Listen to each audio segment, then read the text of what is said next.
আসসালামু আলাইকুম বন্ধুরা, আশা করি আপনারা সবাই ভালো আছেন। নতুন একটা ভিডিওতে আপনাদের সবাইকে স্বাগত জানাচ্ছি।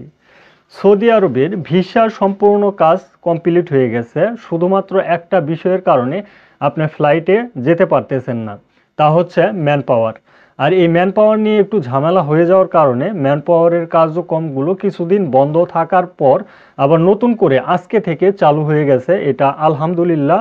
আমাদের যে সকল নতুন প্রবাসীরা সৌদি আরবে বর্তমানে ঢুকবেন, এই ম্যান পাওয়ার নিয়ে আপনাদের অনেকের অনেক তথ্য জানার ছিল যে ম্যান পাওয়ার নিয়ে আপনারা একটু তথ্য দেন, এই ধরনের কমেন্ট অনেকেই করতেছিলেন। তাদের উদ্দেশ্যে অবশ্যই বলবো, এই সোমবার থেকেই কিন্তু ইতিমধ্যেই ম্যান পাওয়ারের কার্যক্রমগুলো চালু হয়ে গেছে।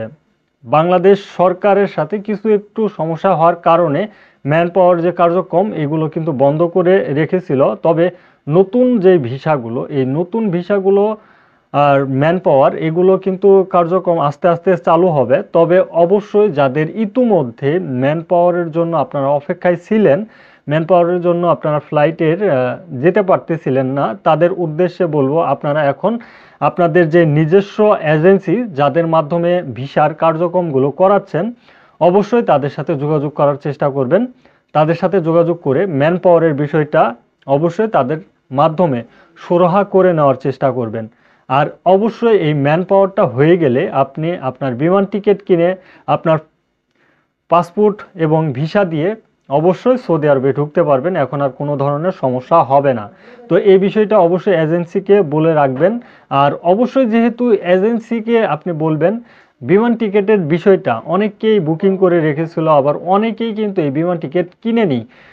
তারা এই বিমান টিকিট কিনতে গেলেও কিন্তু এখন দেখা যাচ্ছে যে আবার নতুনভাবে, যেহেতু বিমান টিকিটের সংকট অনেকদিন যাবৎ বিমান টিকিটের সংকট চলতেছে, আবার কিন্তু নতুন সংকট শুরু হওয়ার সম্ভাবনাই রয়েছে। কারণ লাখ লাখ ভিসা ইতিমধ্যে কিন্তু স্ট্যাম্পিং হয়ে যাওয়ার পরে ম্যান পাওয়ারের জন্য আটকা পড়েছিল প্রবাসীরা। তো সেই প্রবাসীরা একসাথে যখন ম্যান পাওয়ারগুলো পেয়ে যাবে, তারপরে কিন্তু বিমান টিকিটের একটা বিষয় থাকে। সেই বিষয়টা থেকে আপনাদেরকে অবশ্যই বেশি টাকা দিয়ে বিমান টিকিট কিনতে হতে পারে।